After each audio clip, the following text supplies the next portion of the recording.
오늘 강사님을 소개하겠습니다. 오늘 강사님은 부산 시민이면 다 알고 계실 줄 믿습니다. 아주 유명한 오늘 강사님을 남부민 중앙교회로 모셨습니다. 강사님을 소개를 잠시 하면은 연세대학을 졸업하시고 지금 현재 부산 연안선교회 회장과 부산 국제선교회 수석부회장과 우리 교단 통합적 노회장을 지금 현재 재임 중에 있습니다. 목사님은 영도 중앙교회 담임 목사를 계십니다. 오늘 많은 은혜 받는 시간이 되시기를 바랍니다.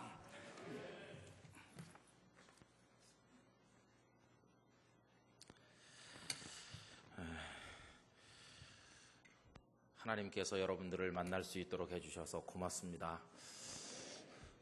노회장이 설교하는 건 아니고요. 그냥 목사가 설교하는 겁니다. 또 목사가 은혜를 끼치는 건 아니고요.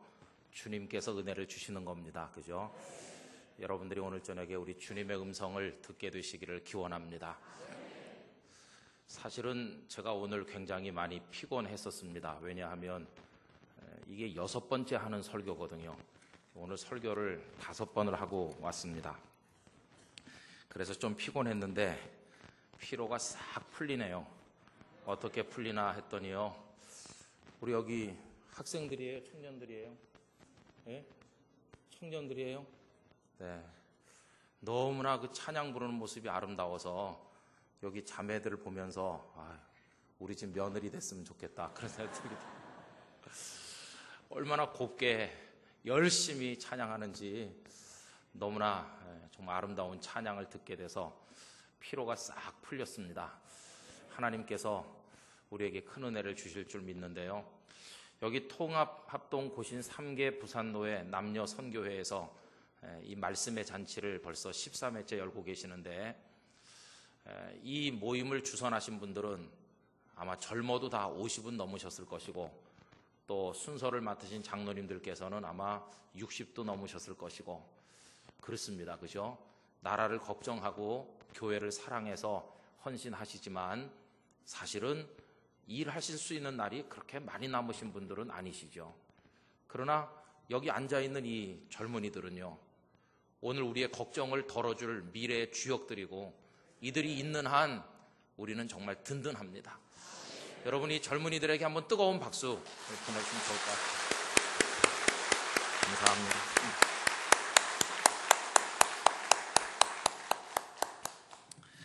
멋지게 자라서 훌륭한 주님의 일꾼들 되시기를 축복합니다. 이게 13회째 오늘 모이는 자리인데 전에는 3.1절을 기념해서 모이신 것으로 알고 있습니다. 그리고 이번부터는 또 6.25를 생각하면서 모이시는데요. 참 역설적이다 하는 생각이 들었습니다. 왜냐하면 3.1절이 없었더라면 안 모이셨을 거 아니겠어요. 6.25 전쟁이 없었더라면 이런 모임도 시작되지도 않았겠죠. 그죠? 그럼 3.1절은 왜 있었나? 우리가 일본에게 먹히웠기 때문에 있는 겁니다. 그죠?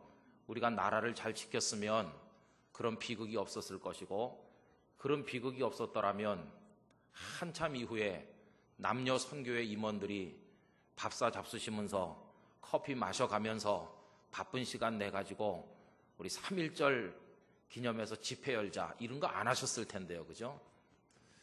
이 땅에 전쟁이 일어나지 않았더라면 6.25를 생각하면서 남부민 중앙교회에서 집회를 열자 그런 것도 안 하셨을 텐데요.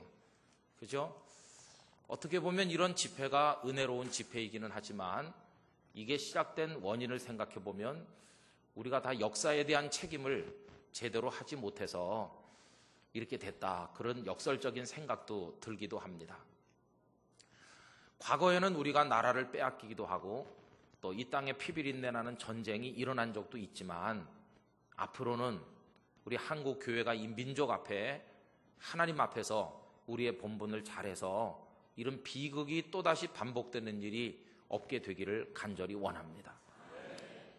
우리가 잘못해서 어떤 파국을 맞이하면 또 몇십 년 이후에 우리의 후손들이 그 아픈 역사를 기억하면서 다시는 그런 일이 없기를 위해서 또 연합집회를 열고 또 기도하고 그런 일은 없어야 될 거 아니겠습니까?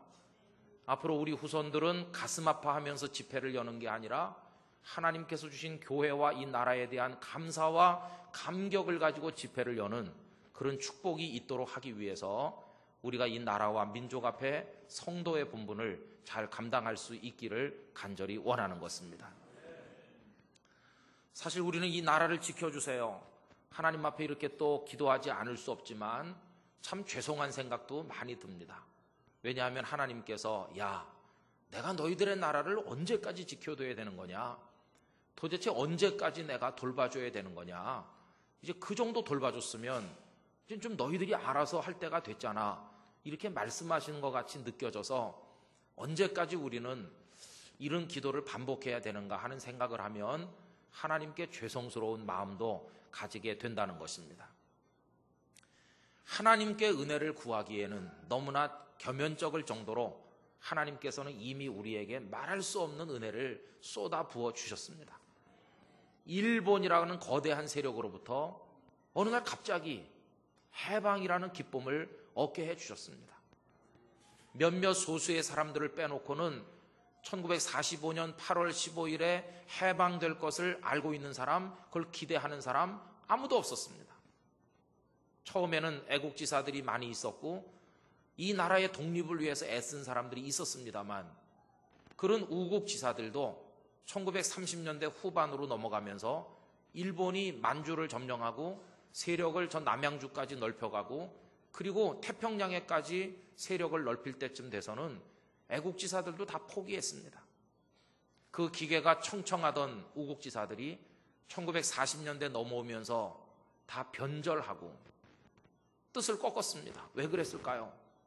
그분들은 많이 배우신 분들이고 나름대로 역사를 읽는 눈이 있었던 분들이신데 그분들이 판단해 보기에는 이제는 틀렸다, 이제는 독립운동도, 이제는 어떤 노력도 물 건너 갔다, 이제는 어쩔 수 없이 일본과 하나 되어 살 수밖에 없다고 판단됐기 때문에 말년에 변절한 분들이 대단히 많이 있다는 거 여러분 아시지 않습니까?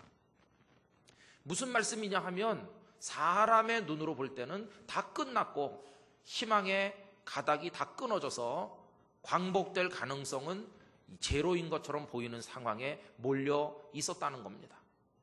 그런데 여러분, 사람의 가능성이 사라진 것처럼 보이는 그때 하나님의 손이 나타나신 것입니다. 그래서 그들을, 그 당시 우리 백성들을 건져내신 것입니다.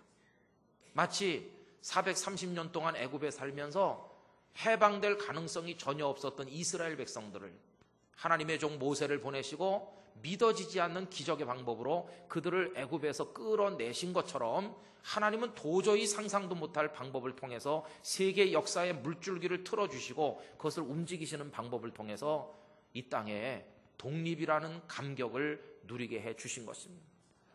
끌려갔던 아들, 딸들이 다 이곳저곳으로부터 돌아오고 그리고 다시 건국을 위해서 뜻을 모으면서 몸부림칠 수 있는 기회를 하나님께서 우리에게 주셨습니다. 그뿐입니까? 하나님께서 그런 기회를 주셨는데도 남북이 이념에 따라서 대립하고 갈등하다가 결국 남한만의 단독 정부를 수립을 했고 북한은 김일성 공산주의 세력이 자리를 잡으면서 또 6.25 전쟁이라는 미중유의 참극이 이 땅에 벌어지게 됐습니다. 그때 무슨 희망이 있었습니까? 그때 부산 경남의 일부를 제외하고는 붉은 마수에 다 넘어갔고 수많은 사람들이 죽임을 당했습니다. 어저께까지 앞뒷집에서 밥을 나누어 먹던 사랑하던 사람들이 하루아침에 적으로 돌변해서 죽창으로 찔러 죽이고 인민재판으로 학살하는 비극이 이 땅에서 벌어졌습니다. 얼마나 많은 주의 종들이 목숨을 잃고 예배당들이 불타고 얼마나 많은 전쟁 고아가 생겨났습니까? 불탄 서울의 길바닥에서 길 잃은 한 소년 아이가 깡통을 들고 울고 있는 그 사진은 전 세계에 퍼져나간 한국의 참상을 알리는 대표적인 사진으로 지금도 남아있습니다. 폐허와 잿더미만 남아있었습니다. 그런데 여러분, 하나님께서 상상도 못할 또 하나의 방법을 동원해서 16개 나라 군인들이 유엔이라는 이름을 가지고 인천에 상륙하도록 만드셨습니다. 언제 우리가 그 16나라에 혜택을 베풀고 도움을 준 적이 있습니까? 언제 우리가 그들에게 도움을 받을 일을 한 적이 있습니까? 전적으로 하나님의 은혜로 우리들은 극적인 구원을 얻게 된 것입니다. 하나님께서 절반이라도 남겨두신 데는 하나님의 계획이 있기 때문인 줄로 믿습니다. 이 땅을 씨앗 삼아서 세계 선교의 전초기지가 되게 하시려는 하나님의 원대한 계획 속에 그루터기를 남기시듯이 우리들을 남겨주신 줄로 믿습니다. 너무너무 감격한 은혜를 하나님께서 허락하여 주셨습니다. 그리고 그 이후로 우리 정말 가난했었습니다. 보릿고개를 넘기기가 어려웠습니다. 하루 3때 먹는 게 힘들었습니다. 아빠 엄마가 옛날 얘기를 하면서 여보 그때 너무나 가난했었지. 그때 정말 굶어가면서 굶기를 밥 먹듯 하면서 우리 살지 않았느냐 이런 얘기를 하니까 쪼무레기가 왜 그렇게 쓸데없는 걱정을 했느냐. 조꼬마가 말하기를 그때 먹을 게 없었다니까 피자 시켜 먹지 그랬어. 애들은 모르는 거죠. 우리 학생들도 잘 모를 거예요. 그러나 학생들이 그때 일을 모르는 게 축복입니다. 지금도 풀뿌리 벗겨 먹고 있다면 얼마나 비극이었겠어요. 그러나 이제는 가는 데마다 먹을 것들이 넘쳐납니다. 식당에, 마트에, 무슨 대형 마켓에 가면 음식 재료가 차고 넘치고 있어요. 이제는 우리나라 경제가 세계 10위권에 육박하고 있습니다. 전 세계를 다녀봐도 대한민국 사람들처럼 풍요롭게 사는 데가 없습니다. 여러분 집에 가서 장롱문을 열어보시면 평생 입어도 입지 못할 만큼 옷들이 가득가득이 차 있을 것입니다. 언제 이 옷을 정리해서 좀 짐을 줄일까 그게 고민이지 옷 없어서 고민하는 사람은 없습니다. 여러분 신발장마다 신발들이 가득 차 있고 가는 데마다 넘쳐나는 게 자동차입니다. 제가 초등학교 다닐 때 미국 사람들은 한 집에 차 한 대씩 있다고 그러면서 부러워했고 그걸 선진국이라고 한다고 배웠었는데 이제 우리나라는 한 집에 차가 2대 3대 있는 집도 제법 많이 있게 됐습니다. 이 땅의 경제 부흥이라고 하는 것은 해방되는 것만큼이나 불가능한 일이었고 그리고 이 전쟁에서 구원받는 것만큼이나 불가능해 보이는 일이었는데 하나님은 이 땅의 백성들을 긍휼히 여기셔서 이 놀라운 풍요의 축복을 허락하여 주셨습니다. 이삭이 흉년을 만나 애굽으로 가기를 원했지만 하나님께서는 그 밤에 나타나서 이 땅에 그냥 머물라고 하셨습니다. 하나님 흉년이 들어서 땅이 갈라지는데 어떻게 여기서 소떼와 양떼를 거느리고 살 수가 있겠습니까? 나일강이 있는 애굽으로 가야 되겠습니다. 이게 인간의 생각이었지만 하나님은 그냥 그 땅에 메말라 터진 땅에 머물게 하셨고 거기 파종하게 하셨는데 그 결과 100배나 결실하고 이삭이 창대하게 되는 복을 받아 아비멜렉 왕이 군대장관 비골과 더불어 와서 화친 조약을 맺기를 청할 정도로 이삭을 하나님이 위대하게 존귀하게 세워주셨는데 여러분 메마른 땅에 씨를 뿌리듯이 갈라터진 땅에 파종하듯이 우리도 희망 없는 이 메말라 갈라터진 가난의 땅에 하나님이 씨를 뿌리게 하셨고 오늘 100배가 뭡니까? 1000배 만배 거두는 위대한 경제적 부흥을 하나님께서 축복으로 우리에게 주셨습니다. 여러분 그뿐입니까? 이제는 국위를 선양해서 김연아 선수 같은 세계적 선수가 배출됐습니다. 이제는 우리도 월드컵에 나가게 됐습니다.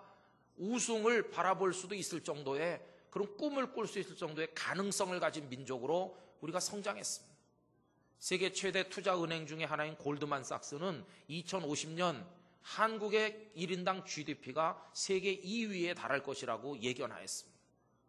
앞으로 향후 25년 그 이후에 세계 6개 나라가 세계 경제의 절반 이상을 장악하게 될 거라고 했는데 그 첫머리에 처음으로 이름이 오른 나라가 대한민국입니다. 여러분 정말 놀라운 일이 아닐 수 없어요.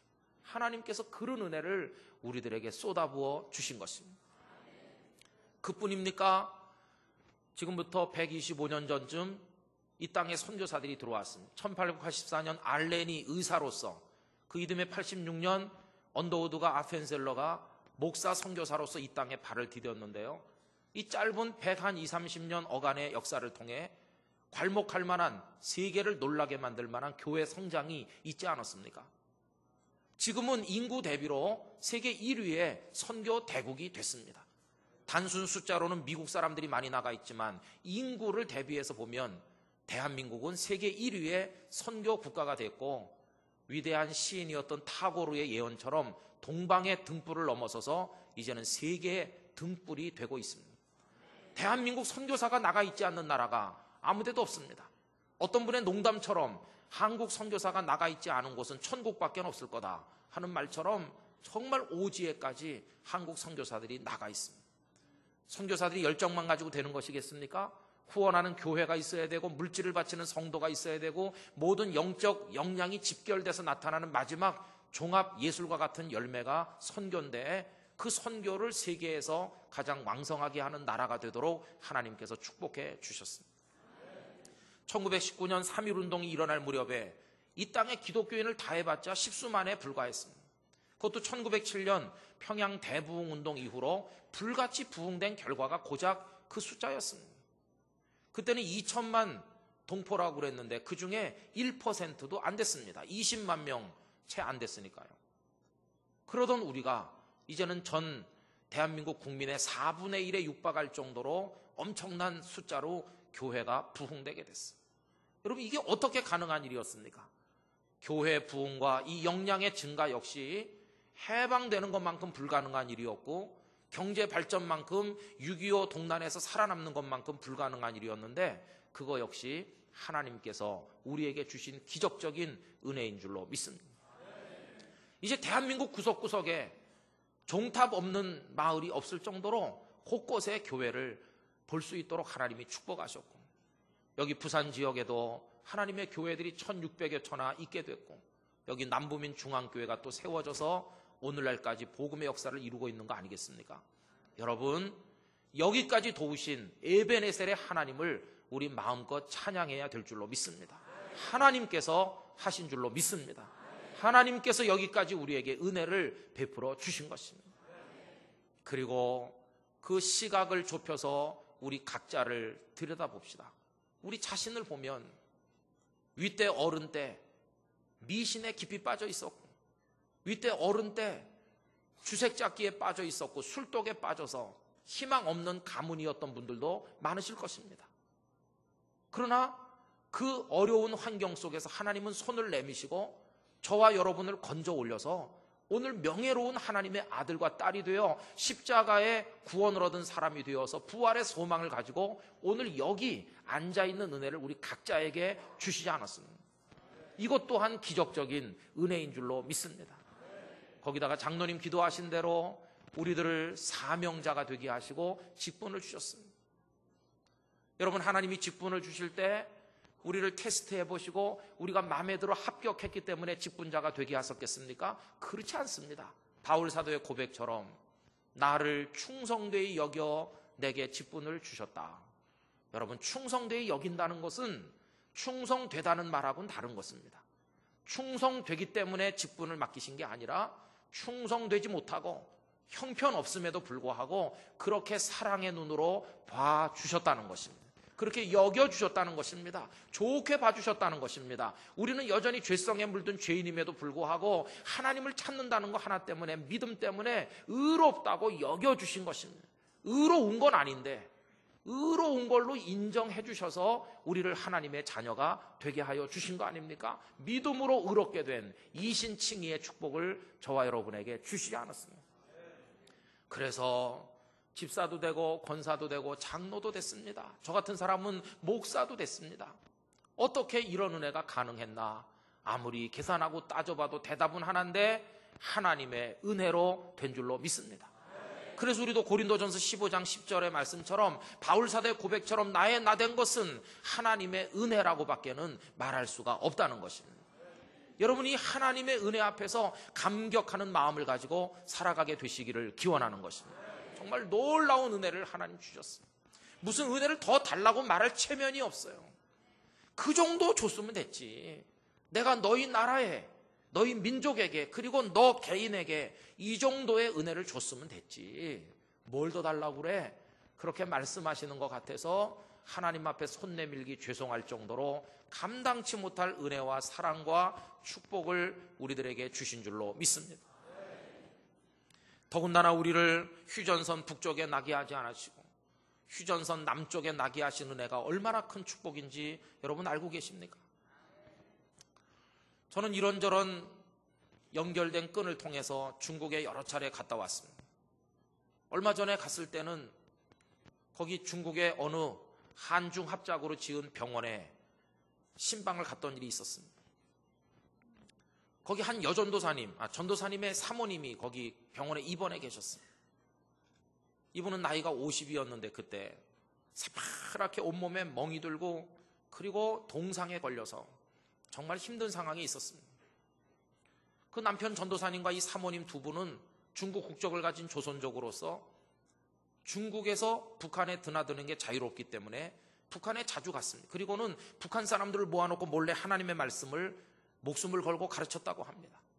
그러다가 드디어 그것이 발각이 된 것입니다. 사진을 찍으면 안 되는데 사진을 찍은 게 발각이 됐습니다. 북한 당국에서 이 전도사님 내외를 체포하기로 마음을 먹었습니다. 그리고 사람을 시켜서 빨리 좀 와달라고 연락을 취하게 했습니다. 그래서 연락이 왔습니다. 전도사님 빨리 좀 와주세요. 그게 함정이었습니다. 전도사님 너무 바쁘기 때문에 무슨 일이 있어서 아내를 보냈다고 합니다. 그때가 7월 달이었다고 합니다. 도문에서부터 그 다리를 건너서 아내를 북한으로 들이보내는데 국경을 아내가 넘자마자 북한 보위부에서 덮쳐서 아내를 짐승처럼 끌고 가는 걸 남편 눈으로 바라봐야만 됐습니다. 그리고는 소식을 알 수가 없게 됐습니다. 죽었는지 살았는지. 여러 달이 지난 이후에 소식을 알았는데 15년형을 선고받고 감옥에 갇히게 됐다는 소식을 접하게 됐습니다. 여러분, 이 사모님이 말이죠, 여름 7월 달에 반팔 입고 들어가서 반팔, 그리고는 그 반팔 입은 채로 그 이듬해 봄까지 거기서 살았습니다. 반팔 입고. 북한이 얼마나 춥습니까?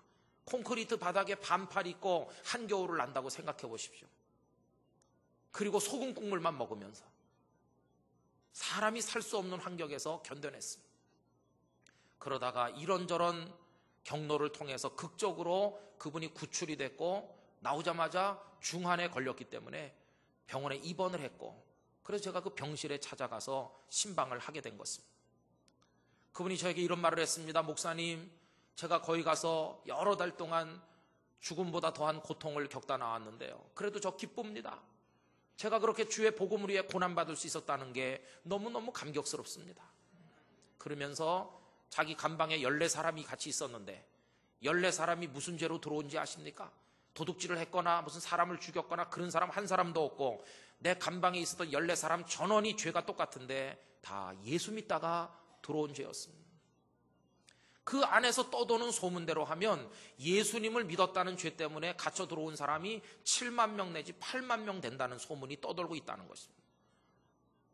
여러분, 한편으로 감사하고 한편으로 가슴 아픕니다. 감사하다는 것은요, 내가 그런 곳에 있지 않다고 하는 게 감사하고, 가슴 아프다는 건 우리 동포들이 지금도 주님을 믿는다는 것 때문에 그 짐승만도 못한 대접을 받다가 공개 처형을 당하기도 한다는 현실이 가슴 아픈 것입니다. 그래서 저는 그 사모님과 기도하고 나오면서 하나님, 신앙의 자유가 있는 이 땅에 태어난 거 너무너무 감사합니다. 주일날 교회 간다고 누가 잡아가지도 않고 설교한다고 누가 붙들어다 총을 쏴 죽이는 것도 아니고 마음껏 예배드릴 수 있는 이 땅에, 이 자유의 땅에 우리가 살게 해주신 거 너무너무 감사합니다. 그 갇혀있는 북한 지하교회 교인들 이런 자유로운 예배 드려보는 게 평생의 소원이지만 그 한 번도 해보지 못한 채로 가는 사람이 얼마나 많은지 모릅니다.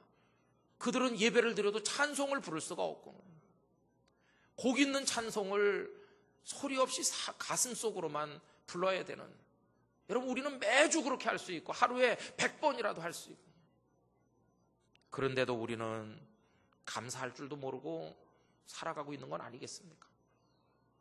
여러분, 하나님께서 저와 여러분에게 내려주신 개인적인 은혜, 이 사회가 받은 은혜, 대한민국이라는 국가가 받은 은혜, 손가락을 따져 생각해 보면 10손가락이 모자라고, 우리가 아무리 숫자를 다해서 계산을 해봐도 만 입이 있어도 감사할 수 없는 은혜를 하나님께서 우리들에게 주신 줄로 믿습니다. 그리고 이 은혜는 자격이 있어서 받은 게 아니기 때문에 더더욱 감격한 것입니다. 여러분, 북한 동포들과 우리가 뭐가 다릅니까? 북한 동포들은 원래 타고나기를 악하게 태어났고 우린 원래 선하게 태어났습니까? 그렇지 않습니다. 6.25 전쟁 이전에 하나님의 교회가 어디가 더 부흥했었나? 북한이 훨씬 부흥했었습니다. 평양과 선천, 정주는 동양의 예루살렘이라고 불렀습니다. 장날이 주일이면 장을 열 수 없을 정도로 교인들이 많았던 것이고, 이 대한민국 이 남쪽에, 이쪽 경남 쪽에, 부산 쪽에 교회가 이만큼이라도 된 것은 피난 내려오신 북한 동포들에게 영향받은 바가 아주 큽니다. 거기가 더 번성했었습니다. 그런데 어떻게 하나님은 여기 남쪽을 남기셨나? 생각해보면 우리가 받은 은혜에 자격이 있어서 받은 게 절대로 없다는 것입니다. 구원 받은 것 자체가 그렇습니다. 여러분, 우리가 무슨 율법적인 선행을 행해서 예수님의 복음으로 구원받았습니까? 아닙니다. 우리는 집 나갔던 탕자처럼 형편없는 죄인인데 무조건적인 은총과 사랑을 통해 구원받아 하나님의 자녀가 되지 않았습니까? 그러니까 우리가 받은 은혜는요, 그냥 전부 다 거저주신 것입니다. 그냥 거저주신 것입니다. 그래서 우린 그 은혜 앞에서 깜짝 놀라야 됩니다. 그 은혜 앞에서 이게 웬일인가 감탄사를 발해야 됩니다. 그 은혜 앞에서 도저히 있을 수 없는 일이 일어났구나, 이렇게 감격하는 마음을 가져야 되는 것입니다. 근데 오늘 우리 한국교회 성도들의 가슴 속에 이 은혜 받은 데 대한 감격이 사라지고 있는 거, 마치 당연히 받을 걸 받았다는 듯이 하나님 앞에 빌려줬던 돈이라도 되돌려받는 것처럼 마땅히 받을 은혜를 받은 것처럼 여기거나, 아니면 아직도 하나님 앞에 더 받아낼 게 있다는 듯이 하나님 앞에 손 내밀고 있다면 우리는 회개해야만 될 것입니다. 우리가 받은 은혜는 정말 파격적인 것입니다. 파격적인. 도저히 받을 수 없는 걸 우리가 지금 받아 누리고 있는 줄로 믿습니다. 여러분, 이제 하루 세끼 반찬이 있든 없든 따뜻한 밥 한 그릇에 대하여 감격하시기를 바랍니다. 내 옷이 명품이든 아니든 허물을 가릴 수 있는 옷 한 벌을 입을 수 있다는 데 대해서 하나님 앞에 감사하시기를 바라는 것입니다. 교회가 뭐 부흥이 되든 어떻든 시끄럽든 예배당이 시설이 좋든 안 좋든 오늘 여기 내가 몸담을 수 있는 교회가 있다는 데 대하여 하나님 앞에 감격하셔야만 될 것입니다. 교회를 사랑하셔야 됩니다. 우리의 삶을 아끼지 않을 수가 없습니다. 이 축복을 빼앗기지 않기 위해서 하나님 앞에 감격하셔야 될 줄로 믿습니다. 너무너무 파격적인 은총을 입었으니까. 여러분, 성경은 파격적 이야기로 꽉 차 있다고 말할 수 있습니다. 그 주인공 중에 한 분이 요셉입니다. 요셉은요, 어느 날 갑자기 총리가 됐습니다. 여러분, 사람이 출세를 할 때도 예측할 수 있는 출세가 있습니다. 내가 지금 7급 공무원인데 실적을 잘 쌓고 고가 점수를 잘 받고 승진 시험을 잘 쳐서 내가 다음번에 6급이 될 거다, 이렇게 예측할 수 있는 게 있는가 하면 요셉이 총리 된 건 그냥 갑자기 된 겁니다. 갑자기. 아무도 몰랐습니다. 요셉 자신 당연히 몰랐습니다. 요셉이 갇혀있던 감옥의 옥사장, 그 사람도 몰랐습니다. 요셉을 꿈 해몽 잘한다고 데리고 나가줬던 술 맡았던 관원장, 그 사람도 모르는 겁니다. 술 맡은 관원장이 바로 왕에게, 왕이시여, 꿈 해석 잘하는 사람이 있습니다. 제가 2년 전에 감옥에 갇혔을 때 그때 그 사람이 정말 꿈 해석 잘하는데 한번 불러오기를 원하십니까? 그렇게 소개했던 그 사람도 자기가 불러올린 그 죄수가 총리 될 줄 알았겠습니까? 그도 모르는 것이죠. 그러면 요셉을 총리의 자리에 앉힌 바로왕 자신은 요셉을 불러올려라, 내가 그에게 내 꿈을 한번 말해보겠다라고 할 때 그 사람을 총리로 세우겠다고 미리 마음에 작정했겠습니까? 그거 아닙니다. 그런 사람이 있다고 하니까 한번 만나보기나 하자.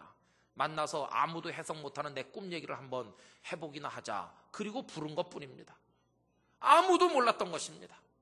그런데 그가 눈앞에 나타났고 그가 꿈을 해석을 했고 그 해석에 대한 해법까지 얘기를 했을 때 그때 하나님께서 바로의 마음을 확 사로잡더니 너같이 하나님의 영감에 사로잡힌 자가 어디 있겠느냐.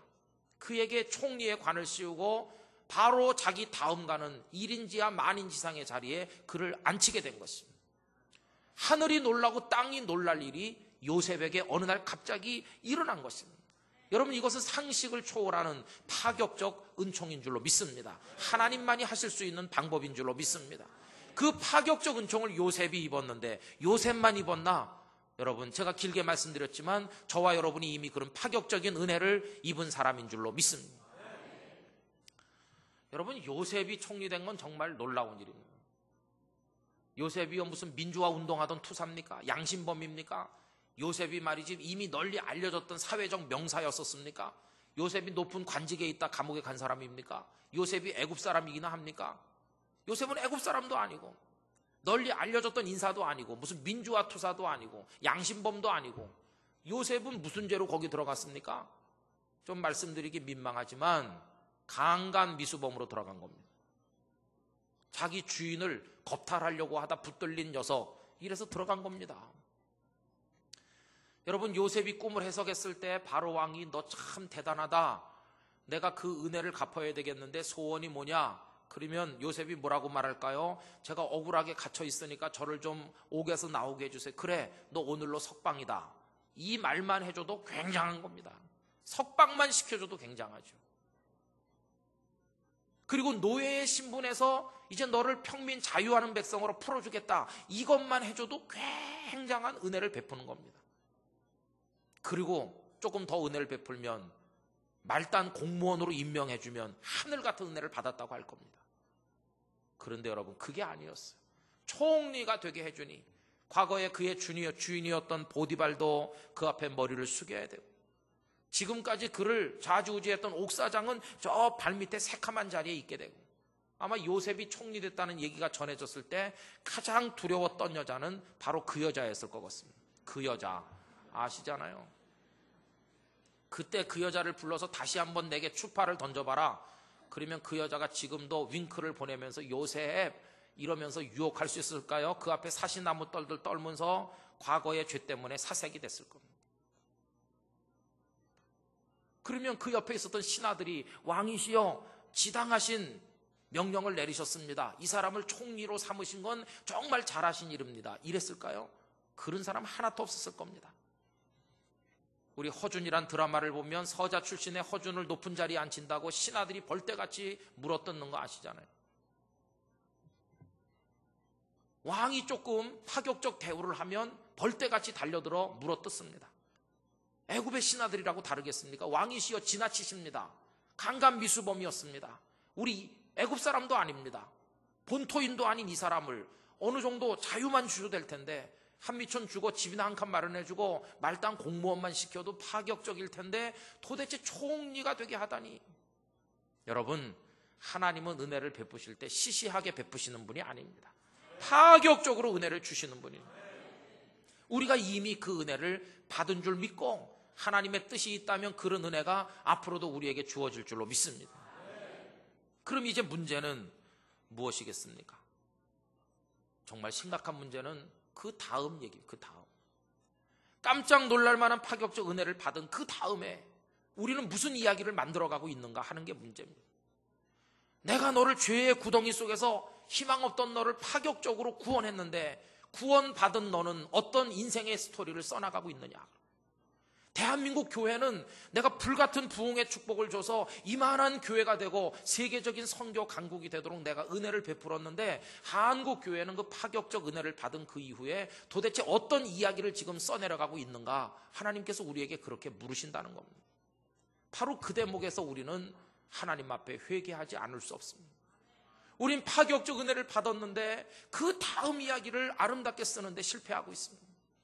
여러분, 요셉이 오늘날 산다면 아마 각 교회에서 간증 집회 엄청나게 요청할 겁니다. 요셉을 불러서 간증 한번 들어보자. 사람들은 그가 어떻게 총리 됐는지 그 비결을 알고 싶어 할 것입니다. 요셉이 와서 간증을 할 것입니다. 미어 터질 정도로 사람들이 모일 것입니다. 사람들은 눈을 집중해서 보면서, 그러면서 소리를 죽이고 요셉이 어떻게 총리 됐을까 하고 들을 것입니다. 요셉이 뭐라고 말할까요? 여러분, 제가요 어떻게 총리가 되셨는지 여러분 아십니까? 제가 17살에 노예로 팔려와서 30살 될 때까지, 총리 될 때까지 13년 동안 허송세월 안 했습니다. 전 나름대로 엄청나게 노력했습니다. 제가 보디발의 집에서도 새벽 3시에 일어나서 청소 다 하고 다른 노예들이 깨기 전에 다 해서 신발 다 닦아서 해놓고, 제가 말이죠 얼마나 열심히 했는지 아십니까? 그래서 우리 주인이신 보디발이 저를 믿었기 때문에 내가 23살 됐을 때 저를 집사로 임명한 겁니다. 여러분, 성공하려면 열심히 하시기 바랍니다. 그럼 또 교인들이 아멘 그러겠죠. 그럴 때는 아멘 하면 안 됩니다. 그건 잘못된 간증이니까요. 또 제가 감옥에 억울하게 갔지만 내가 그 여자에게 복수할 수 있지만 안 했습니다. 용서하는 사람이 멋있는 사람인데 여러분도 용서하십시오. 그럼 또 아멘하고. 그리고 내가 감옥에 가서도 정말 열심히 했습니다. 내가 시키는 일은 다 하고 모든 죄수에 또 밑바닥 죄수가 돼서 하늘같이 섬기고 옥사장님의 입안의 혀처럼 제가 비위를 맞추고 상대방에게 잘했더니 그가 나를 감옥의 열쇠를 다 맡겨서 관리하게 하고. 여러분, 성공하려면 노력해야 됩니다. 그럼 또 아멘 하고. 그런 데는 아멘 하면 안 됩니다. 그 간증은 엉터리니까요. 요셉은요, 그런 간증 하지 않을 것입니다. 그럼 뭐라고 간증할 거예요? 어떻게 해서 죄수였던 당신이 총리가 되셨습니까? 이렇게 사람들이 물을 때 그의 이야기는 하나뿐입니다. 나도 몰라요. 어떻게 해서 됐는지 나도 몰라요. 하나님의 은혜로 있을 데 없는 자 왜 구속하여 주는지 난 알 수 없도다. 여러분, 모르는 겁니다. 모르는 겁니다. 몰라요. 왜 나같이 더러운 죄인을 구원해 주셨는지 우리는 모릅니다. 왜 나 같은 사람을 목사가 되게 하셨는지 모르는 거죠. 몰라요. 왜 내가 장로가 되고 권사가 되는 영예를 얻었을까? 하나님 왜 그러셨어요? 우리는 모르는 겁니다. 여러분, 요셉이 총리 된 거 모르는 겁니다. 대답이 있다면 하나밖에 없어요. 우리는 모르고 하나님만이 아시는 대답. 내가 너를 사랑하기 때문이야. 다른 이유는 아무것도 없어. 그런데 우리는요, 저도 몰라요. 하나님이 저같이 형편없는 녀석에게 이런 은혜를 왜 주셨는지 여러분, 저도 모릅니다. 있다면 그저 하나님의 은혜와 사랑 때문이겠죠. 그 외에는 아무것도 없습니다. 이렇게 말하는 게 그게 옳은 간증일 텐데 우리는 어떤 간증을 해왔을까요? 파격적인 은혜를 입고 엄청난 사랑을 받은 대한민국 국민들, 한국 교회, 우리 성도 개개인은 그동안 어떤 간증을 해왔습니까? 우리가 말이죠, 전도를 열심히 했기 때문에, 우리가 말이지 독일에도 가서 간호사도 하고 탄강에 가서 일도 하고 사우디아라비아의 모래바람 속에서 열심히 일하고 우리가 열심히 했더니 경제가 이렇게 발전됐고요. 우리가 해가지고 총리가 됐다. 하나님은 없어지고 한국교회는 그동안 자기 자랑, 우리가 했기 때문에 구원받은 듯이 말해왔다는 것입니다. 여러분, 세상 사람들은 그렇게 말할지라도 이 땅의 성도들은 대한민국이 이만큼 부강해지고 자유하는 나라가 되고 경제가 발전되고 교회들이 부흥되고 오늘 우리가 이 자리에 앉아 있음에 대하여 하나님 당신의 은혜와 사랑이지 우리는 할 말이 없습니다. 그렇게 말해야 될 줄로 믿습니다. 파격적인 은혜와 구원을 받은 그 다음 이야기의 첫 번째 주제가 뭐냐? 감사하는 것인 줄로 믿습니다. 그냥 감사해야 되는 거예요. 감사. 하나님 감사합니다. 할 말이 없어요. 나 같은 사람을 구원해 주신 이유가 뭔지 전 잘 몰라요. 나같이 형편없는 사람을 왜 구원했을까? 우리 옆집에 홍길동 씨가 나보다 훨씬 잘생기고 머리숱도 많고 그 사람이 훨씬 나보다 뛰어난데 왜 나일까? 나는 모르는 거예요. 그거 알기 시작하면 타락하기 시작하는 겁니다. 내가 어떻게 장로가 됐냐고요? 내가 말이야 그래도 제법 배웠거들랑, 내가 그래도 교회를 50년째 다니거들랑, 이렇게 뭐 아는 것처럼 말하기 시작하는 순간부터 이미 그 사람은 심령이 죽는 것입니다. 그냥 하나님의 은혜일 뿐이죠. 우리 입으로 할 말은 아무것도 없는 줄 믿습니다. 한국교회는요, 그동안 이 감사의 고백이 많이 식었어요. 그러니까 교만해지는 것입니다. 우리 한국교회 교만합니다. 세계 교회 앞에 너무 고개를 들어요. 우리가 무슨 세계 교회를 책임질 수나 있는 것처럼 큰 소리 땅땅 쳐요. 여러분, 이게 교만한 것입니다. 지금 교단 간에 뜨거운 감자처럼 되어 있는 WCC 총회만 해도 그렇습니다. 김사만 목사님께서 세계 교회 지도자들이 모인 곳에 갔더니 WCC 총회를 한국에서 좀 해주세요. 세계 교회를 살릴 교회는, 마지막 보루 같은 교회는 한국 교회밖에 없습니다. 그래서 그걸 떠맡아 가지고 오셨다는 거예요. 그래서 WCC 총회를 한국에서 한다. 여러분, 이 WCC 총회의 근간은, WCC 근간은 세계 선교 협의회, 1910년 에딘버러에서 28년에 예루살렘에서 모였던 세계 선교를 위한 선교사들의 모임이 그 출발 모체가 된 겁니다. 가슴이 뜨거웠던, 복음에 미쳤던 사람들에 의하여 첫 출발이 시작된 겁니다. 그런데 여러분, 어쨌든 한국교회밖에 없다. 그래서 우리 부산노회 WCC 총회를 유치하게 된 것에 대한 감사 예배를 저희 교회에서 드리면서 그 당시 노회장님이 오셔서 그 얘기를 했습니다. 거기 많은 성도들이 모였는데 한국 교회밖에 세계 교회를 살릴 교회가 없다고 합니다. 그래서 우리 한국에서 이 총회를 열게 됐다고 합니다. 그러니까 그날 오셨던 교인들이 막 박수를 쳤습니다. 저는 박수 치지 않았습니다. 저는 박수 치는 대신에 눈물이 났습니다. 박수 칠 일이 아니니까요. 왜 그렇습니까? 그게 왜 박수 칠 일이 아닐까요? 여러분, 세계 교회 지도자들이 모인 자리에서 우리가 한국에서 WC 총회를 좀 합시다 이렇게 말해도 아니에요. 한국 교회 말고도 세계 교회를 책임질 복음의 주역이 될 만한 교회는 사방에 널려 있어요. 이렇게 말해야 박수 칠 일이죠. 전 세계 교회가 다 같이 불같이 부흥되고 있습니다. 그래야 박수 칠 일이죠. 세계 교회가 다 죽고 한국 교회 하나 남았습니다. 박수 칠 일입니까? 통곡을 해야 될 일이죠. 마치 뭐와 같으냐 하면 지금 축구를 해서 5대0으로 치고 있는데 감독이 벤치에 앉아있는 나한테 와가지고 야, 출전할 선수가 너밖에 없다. 네가 나가서 해봐. 이 게임은 너한테 달렸어. 이렇게 말하는 것과 같습니다.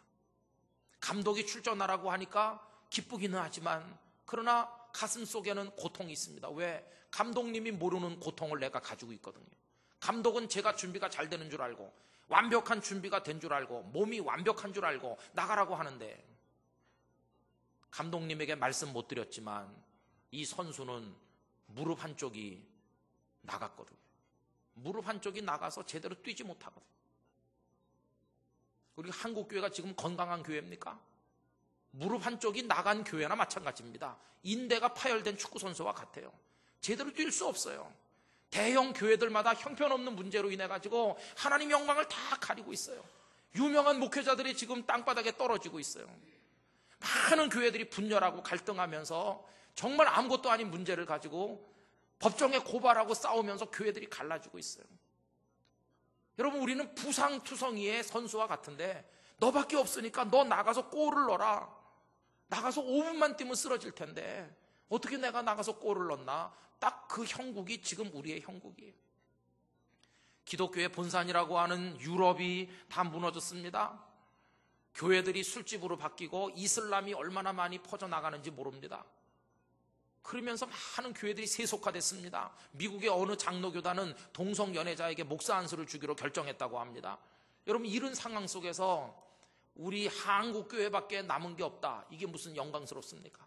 통곡을 해야죠. 하나님, 왜 미국 교회가, 왜 영국 교회가, 왜 저 교회들이 저렇게 됐습니까? 세계 교회가 다 같이 부흥해야 박수 칠 일이지.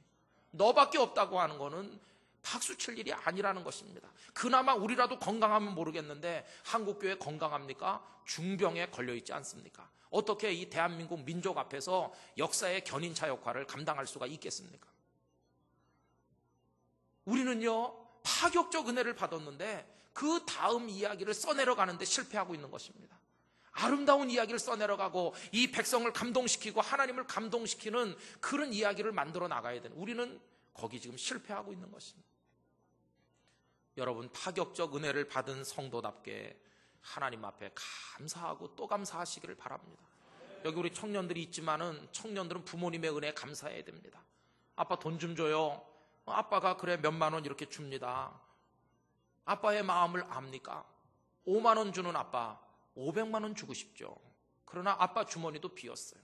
그 5만 원을 아이 손에 쥐어주기 위해서 아빠는 회사에 나가 직장 상사에게 꾸지람을 듣고 스트레스를 받고 정말 힘든 그 과제들을 통과하면서 몇 푼을 벌어 딸에게, 아들에게 5만 원을 주는 겁니다. 돈으로 말하면 5만 원이지만 그 속에 담긴 아버지의 눈물, 아버지의 희생과 그 땀, 아버지의 그 사랑, 그걸 돈으로 계산하면 말로 표현할 수 없는 겁니다. 자식은 5만 원을 받으면서 5만 원밖에 안 줘? 이렇게 말하면 안 되는 것입니다. 그 5만 원 속에 들어있는 아버지의 그 모든 거를 받아들일 줄 안다면, 그러면 감사밖에 없어요. 감사. 아버지 고맙습니다. 제가 열심히 공부하고 반듯한 사람이 돼서 아버지에게 효도하겠습니다. 이게 가정이 사는 길 아니겠습니까? 젊은이들은 부모님의 은혜 감사하고 우리 성도들은 하나님의 은혜 감사하고 그저 감사와 감격으로 우리의 구원받은 그 다음 이야기를 써내려 가야 될 줄로 믿습니다.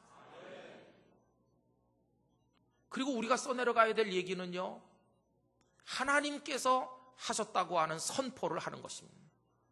여러분, 여기 요셉은 형님들이 와가지고 총리 자리에 앉아있는 사람이 자기 동생인 걸 알았을 때, 자기들이 저지른 죄가 있기 때문에 두려워했을 때, 오늘 본문에 보면 요셉이 뭐라고 얘기합니까? 여러분, 오늘 본문을 한번 다시 보십시오. 그 형들에게 이렇게 말합니다. 5절 말씀입니다. 당신들이 나를 이곳에 팔았다고 해서 근심하지 마소서, 한탄하지 마소서. 하나님이 생명을 구원하시려고 나를 당신들보다 먼저 보내셨나이다. 이 땅에 2년 동안 흉년이 들었으나 아직 5년은 밭갈이도 못하고 추수도 못할지라 하나님이 큰 구원으로 당신들의 생명을 보존하고 당신들의 후손을 세상에 두시려고 나를 당신들보다 먼저 보내셨나니 그런즉 나를 이리로 보내니는 당신들이 아니요 하나님이시라. 할렐루야. 하나님을 선포하는 것입니다. 하나님. 아유, 총리 각하 얼마나 이렇게 훌륭하셔서 총리까지 되셨습니까? 누가 이렇게 물을 때 아닙니다. 하나님께서 하셨습니다. 나를 이리로 보낸 분 하나님이십니다. 총리 되게 하신 분 하나님이십니다. 하나님만 영광을 받으셔야 됩니다. 하나님이 다 뜻이 있고 목적이 있어서 나를 살게 하고 우리 가문을 살게 하고 이 애굽의 수백만의 백성들을 흉년으로부터 살리도록 하기 위해서 하나님이 다 하셨습니다. 하나님을 온 세상 앞에 선포해야 될 줄로 믿습니다. 히스기야 왕의 실패가 그겁니다. 히스기야는 39살에 죽을 병에 걸렸습니다. 이사야 선지자가 와서 하나님의 말씀을 전했습니다. 왕이여, 당신이 이제 얼마 못 산다고 합니다. 하나님께서 집을 정리하라고 하셨습니다. 히스기야가 가슴이 철렁 내려앉으면서 벽을 향해 돌아앉아 눈물로 하나님 앞에 기도했습니다. 39의 나이에 세상을 떠나다니, 이 유다 왕국을 위해서 할 일이 너무너무 많은데 아수르의 세력은 팽창해오고 이 도탄에 빠진 민족을 위해 내가 좀 더 왕이 돼야 되는데 하나님 앞에 눈물로 기도했습니다. 하나님께서 이사야를 다시 되돌려 보내서 내 종 히스기야에게 15년의 인생이 연장된다고 말해줘라. 해시계의 그림자가 10도를 뒤로 물러가고 히스기야는 15년을 더 살아서 54세까지 살게 됐습니다. 은총을 입었어요. 파격적 은총. 지금까지 해시계가 뒤로 물러가는 기적을 통해서 15년을 더 사는 사람이 누가 있습니까? 누가? 히스기야가 유일한 사람이에요. 그런데 여러분, 히스기야는 파격적 은혜를 입었는데 하나님을 선포하는데 실패했습니다.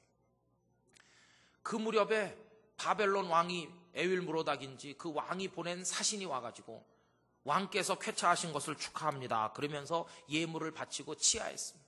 그러자 히스기야가 건강 얻었고 기분이 너무너무 좋아서 온 왕궁의 보물이며 성전의 곳간을 다 열어서 그 사신들에게 다 보여주면서 우리 유다 왕국이 이렇게 지금 부강하다고 자랑했습니다. 그 이후에 사신들은 돌아갔고 이사야가 와서 물었습니다. 그들이 보고 간 게 뭡니까? 그들이 보고 가지 않은 게 하나도 없습니다. 왕궁의 곳간과 보물 창고 다 보여주고 다 자랑했다고. 그때 하나님께서 이사야를 통해 무섭게 말씀했습니다.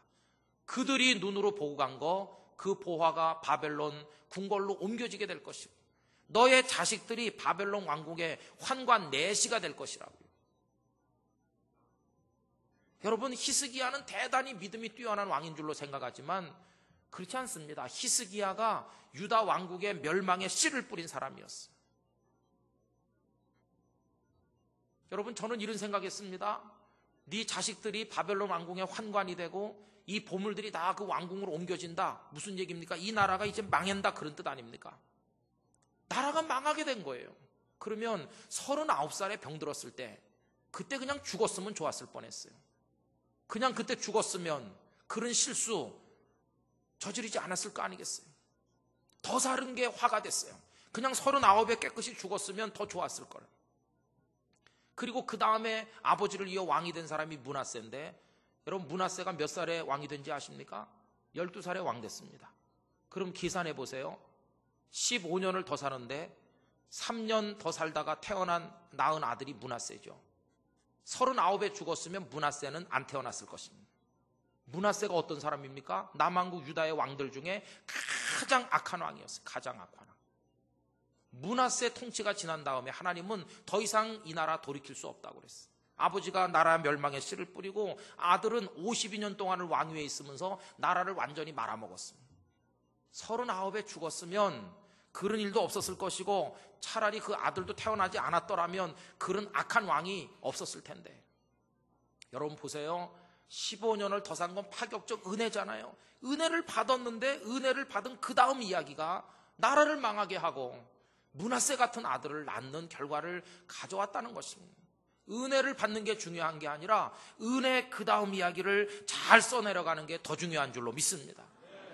하나님을 선포해야 되는데, 바벨론 왕이 보낸 사신들이 왔을 때 뭐라고 말해야 됩니까? 왕께서 건강하게 되신 것을 치하합니다. 우리 왕이 축하한다고 저희들을 보냈습니다. 그러면은 고맙습니다. 나의 건강을 축하해 줘서 고맙습니다. 내가 어떻게 건강하게 됐는지 당신들은 궁금하지 않습니까? 그러면서 당신들은 모르지만 우리 유다 백성들이 믿는 만군의 여호와 하나님께서 나를 살려내셨습니다. 하나님이 살려내셨습니다.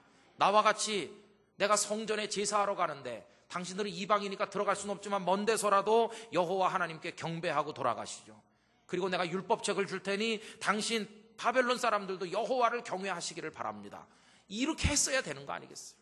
그런데 그는 하나님을 선포한 게 아니라 자기를 선포한 겁니다. 자기의 왕궁의 부귀영화, 자기 나라가 어떻게 부강한지 그거 자랑하면서 은혜 받은 그 다음 이야기를 써내려가는데 실패했다는 것입니다. 성도 여러분, 은혜 많이 받으시고 그 받은 은혜를 토대로 위대하신 하나님의 영광을 선포하셔서 물이 바다를 덮는 것 같이 하나님의 영광이 드러나도록 하시기를 부탁드립니다. 그리고 그 다음에 우리가 써내려가야 될 이야기가 무엇일까요? 그것은 나눔이라고 생각합니다. 여러분, 요셉은요 총리 돼서 이제 걱정 없게 됐습니다. 7년 동안 흉년이 온다고 해도 걱정할 거 없습니다. 설마 총리가 굶어 죽겠습니까? 이제는 자기는 굶어 죽지 않게 됐습니다. 무서운 흉년이 와도 총리는 살아남을 겁니다. 그런데 그걸 혼자 누린 게 아니었습니다. 자기를 팔아먹었던 그 형님들을 다 초청했어요. 아버지 야곱을 모셔왔어요. 조카들을 다 데려왔어요. 형수들을 다 데려왔습니다. 동생 베냐민의 가족들을 다 초청했습니다. 이제는 같이 먹고 사는 겁니다. 하나님께서 나를 총리 되게 하신 거, 나 혼자 호화호식 하라고 한 게 아니고 같이 먹고 살라고 한 겁니다. 형님들을 용서합니다. 형님들이 나를 파는 게 아닙니다. 하나님이 보낸 겁니다. 오셔서 이 기쁨의 떡을 같이 먹읍시다. 다 같이 나누는. 가족들만 먹습니까? 우리 일가 친척만 먹자. 그게 아니었습니다.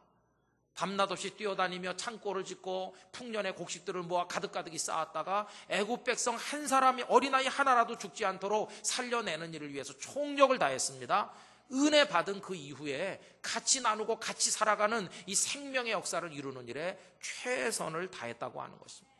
오늘 우리 대한민국 사회에서 한국교회가 지탄받는 이유가 뭡니까? 잘 나누지 못해서요. 잘 나누지를 못해서요. 그래서 교회를 바라보는 사람들의 시선이 자기 배만 불린다, 이렇게 사람들이 보고 있는 것 같아서 참 민망합니다. 더군다나요, 저는 이렇게 뚱뚱한 목사다 보니까 자기 배만 불린다 그러면 진짜 양심의 가책을 많이 느낍니다. 제가 청년 시절에 저희 모교회 부목사님이 계셨는데요, 담임 목사님 미국에 공부하러 가시고 부목사님이 목회를 대행했습니다. 1년 동안은 설교하는 목사님이 와서 주일날 설교하시고 이 부목사님은 그냥 뒤치다거리만 했습니다. 그러다 1년 지난 다음에 이 부목사님이 낮예배 설교까지 맡게 됐습니다. 부목사님이 큰 책임의식을 느꼈습니다. 내가 있는 동안 교인이 다 쫄면 큰일 나겠다. 담임 목사님 오실 때쯤 교회가 그래도 부흥돼 있어야지. 그리고 전도하자고 성도들에게 역설했습니다. 그런데 그해 그 교회에서 총회로부터 전도 많이 했다고 상을 받는 집사님이 탄생했습니다. 이분이 그 1년 동안 엄청난 숫자를 전도해서 다 세례받게 했기 때문이에요. 그냥 데려다가 한번 이름만 적은 게 아니라 그해 세례를 받은 사람만 100명이 넘었습니다. 다 양육까지 잘했습니다. 그 이듬해도 그렇게 하고 그 이듬해도 그렇게 하고 계속해서 그분은 전도를 많이 했습니다. 그래서 그 집사님을 모셔서 어떻게 전도를 잘하게 됐는지, 전도를 시작하게 된 경위에 대해서 간증을 해달라고 그랬습니다. 그 집사님 간증이 이렇습니다. 생전 안 나오던 새벽 기도에 하루 나왔습니다. 뒤에 앉아가지고 이렇게 있는데 흐릿한 형광등 불빛 아래 빼짝 마르고 키만 전봇대같이 큰 부목사님이 나와가지고, 여러분 담임 목사님 안 계시는 동안 교회가 부흥돼야 되는데 제발 전도 좀 해주세요. 이렇게 호소하는데 갑자기 전도 안 해주면 저 부목사 죽겠다. 그럼 불쌍한 생각이 들었다는 것입니다. 그래서 부목사가 불쌍해서 전도를 시작한 결과 이렇게 됐다. 저 같은 목사는 그런 간증 들으면 낙심합니다. 왜냐하면 저는 빼짝 마르고 곧 죽을 것 같아야 교인들이 전도해 줄 텐데 웃자고 하는 얘기가 아니고요. 우리 한국교회는 저처럼 너무 뚱뚱해요. 왜냐하면 혼자 먹어서 그래요. 우리 잘 나누지를 못해요. 그래서 저는 저희 교회에서 우리 교인들이 이렇게 말합니다. 우리 교회는 요람에서부터 천국까지 책임지는 교회다. 공리주의자 밴덤은 요람에서 무덤까지라고 말했는데 결론이 무덤으로 끝나면 안 되지. 생명의 부활을 믿는 우리 아니냐. 요람에서 천국까지. 어린애들은 어린애들, 초등학생은 초등학생, 중고생은 중고생, 청년은 청년, 대학생 뭐 해가지고 파파 할아버지 할머니들까지 예수님의 사랑으로 같이 나누고 베풀고 그래서 다 같이 천국에까지 꼴이 날 수 있도록 우리가 베풀고 나누는 교회가 돼야 됩니다. 그런 얘기를 드리고 있거든요. 여러분, 우리 남부민 중앙교회가 그 일에 1등 가는 교회가 되시기를 원합니다. 한국교회가 대한민국 사회의 역사적인 주역으로 다시 재등장하려면 이거를 잘해야 되는 것이죠. 한국교회를 사회가 외면하고 있는데 이제 교회가 대한민국에 꼭 필요하다는 거, 이걸 인식시키고 사람들의 정신을 계도하고 이 나라가 제2의 6.25를 겪지 않도록 정말 부강한 축복의 나라가 될 수 있도록 우리가 돕는 비결은 우리 이미지 개선부터 해야 되는데 필요한 교회다, 교회가 있어야 된다 이렇게 돼야 되는데 그 비결 다른 거 없습니다. 우리끼리 모여 아무리 우리끼리 기도하고 우리끼리 해봤자 안 되는 것입니다. 이 세상에 다시 우리가 소금다운 소금이 되고 빛 같은 빛이 돼야 될 줄로 믿습니다. 그러려면 나누는 거, 같이 먹고 사는 거 이거 할 수 있어야 됩니다. 그거는요 한 번 나눠 가지고는 안 됩니다. 제 생각에 한 20년 30년 계속하면 한 30년 후쯤 대한민국 국민들이 교회가 있어야 되겠다고 말하게 될 거라고 생각합니다. 긴 장정에 돌입해야 됩니다. 긴 숙제를 시작해야 되는 것이죠. 그 시점에 우리 한국교회가 지금 와 있는 것입니다. 저는 우리 모두가 그거 잘하는 것이 결국은 나라를 사랑하는 길인 줄로 믿습니다. 그것이 바로 하나님의 마음이 있는 곳에 우리 마음도 같이 있게 되는 것입니다. 여러분, 하나님의 목적이 뭡니까? 하나님은요 사람을 살려내길 원하십니다. 하나님은 생명의 아버지십니다. 예수님이 오신 것도 죽을 사람 살리기 위해서입니다. 제자들을 부르신 것도 펄펄 살아있는 물고기 죽여서 내다 파는 사람 이제 그만 되고 죽은 영혼 살리라고 사람 낚는 어부 되도록 부르신 것입니다. 그런데 이 요셉이 한 일이 뭡니까? 살려내는 것입니다. 살려내는 일. 생명 역사를 이루었습니다.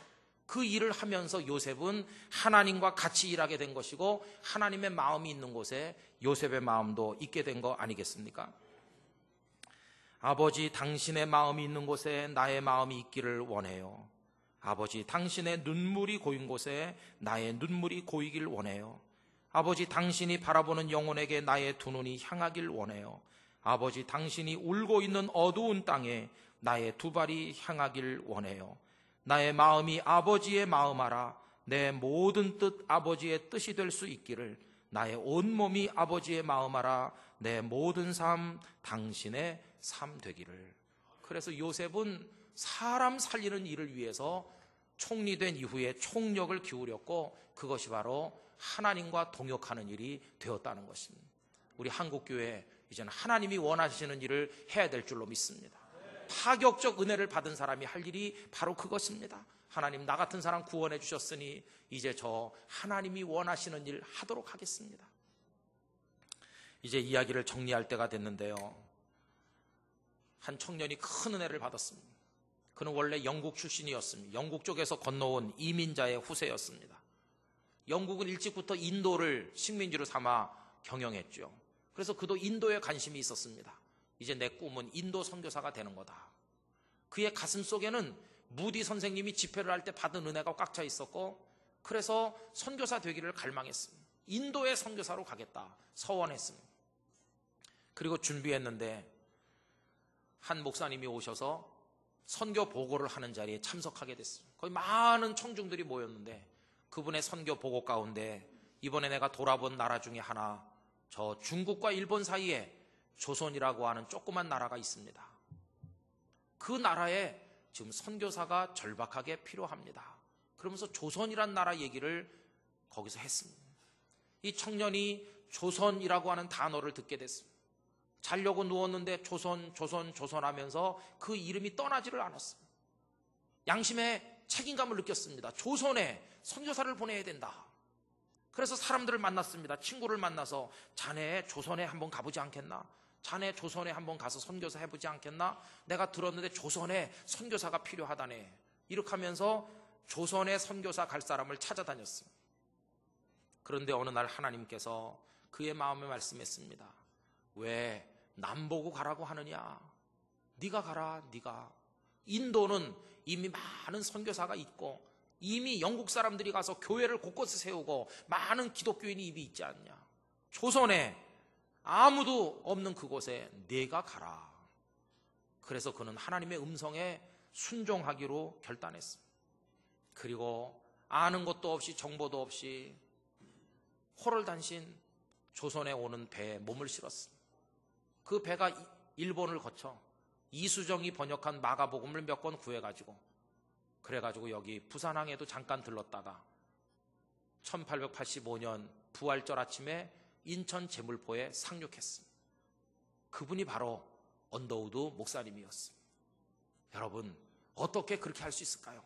한 번도 들어본 적도 없는 나라, 그 나라 백성들이 키가 큰지 작은지, 무슨 말을 쓰는지, 경제 수준은 어떤지, 풍습은 어떤지, 큰 나라인지 작은 나라인지 뭐 아무것도 알 수 없고, 그런 나라, 죽음이 기다리고 있는지 뭐가 기다리고 있는지 알 수 없는 나라, 가까이 있지도 않고 태평양 바다를 목숨을 걸고 건져야 올 수 있는 그런 나라, 그런 나라에 그가 오게 된 이유는 무엇일까요? 그분은 구원받은 파격적 은혜 그 이후에 아름다운 이야기를 써내려가는데 성공한 것입니다. 선교라는 이름의 이야기를 쫙 써내려감으로 말미암아 언더우르다라는 이름이 지금도 한국 교회 역사 안에서 빛나는 이름이 되어 있는 것입니다. 하나님은 누구를 기억하시는가? 은혜 받은 그 다음 이야기를 잘 쓰는 사람을 기억하고 계신 줄 믿습니다. 내가 너에게, 너의 민족에게, 이 나라에 파격적 은혜를 주었다. 그랬더니 너희들이 나를 흐뭇하게 만드는 이야기를 써내려가고 있구나. 내가 너희에게 은혜 베푼 걸 너무너무 기쁘게 생각한다. 너라면, 이 민족이라면 내가 더 크고 놀라운 축복을 허락해 주마. 이렇게 말씀하실 수 있도록 우리 대한민국 역사 앞에서 우리 한국교회가 그 사명을 감당해야 될 줄로 믿습니다. 여러분, 우리가 빨간 띠를 두르고 구호를 외친다고 나라가 살아나는 거 아닙니다. 우리끼리 모여서 탁상공론을 한다고 이 나라가 회복되는 거 아닙니다. 오늘 저녁에 말씀드린 것처럼 받은 은혜에 대한 정직한 헌신과 보답을 우리가 하면서 멋진 이야기를 써내려가면 그게 바로 이 사회를 살리는 길이고, 그게 교회를 살리는 길이고, 그게 애국 애족의 길이고, 그게 바로 우리 자신이 사는 길이 될 줄로 믿습니다. 오늘 오신 여러분 모두가 파격 그 다음 이야기를 잘 쓰는 멋있는 성도들이 되시고, 이 시대 한국교회가 회복이 돼서 우리 대한민국 이 민족의 견인차 역할을 다시 회복할 수 있게 되기를 바라고, 모든 사람들이 한국교회 정말 하나님 안에서 영원하라고 그렇게 우리를 격려할 수 있는 정말 하나님의 집다운 교회가 될 수 있기를 간절히 기원하는 것입니다. 그렇게 하게 하시는 분은 성령님이신 줄로 믿습니다. 뜨겁게 기도하면서 여러분 혼신의 힘을 다하셔서 그 영광스러운 미래를 향해 달려나가시기를 주님의 이름으로 축복합니다.